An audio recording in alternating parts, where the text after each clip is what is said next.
என் பேர் வீரகணேசன். புதுக்கோட்டை மாவட்டம் மணமேல்குடியில் எங்களுக்கு ஃபார்ம் இருக்குது. 4 வருஷமாக தொடர்ந்து நாங்கள் செல்லான் ஃபீடு கெமிக்கல்ஸ் எல்லாம் யூஸ் பண்ணிகிட்ருக்கோம். நல்லா இருக்குது. லோ எஃப்சிஆர், க்ரோத் வைஸ் பரவாயில்ல, நல்லா இருக்குது.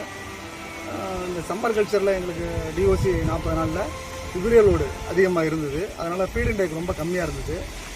பாண்ட் கிளீன் யூஸ் பண்ணால் 2 நாள் கழித்து ப்ரொபயோட்டிக் யூஸ் பண்ணியிருந்தோம். ஃபீட் இன்டேக் ரைஸ் ஆக ஆரம்பிச்சிருச்சு. க்ரோத் வைஸ் நல்லா இருக்குது. குவாலிட்டி செல்லான் வி யூஸ் லைஃப் லாங்.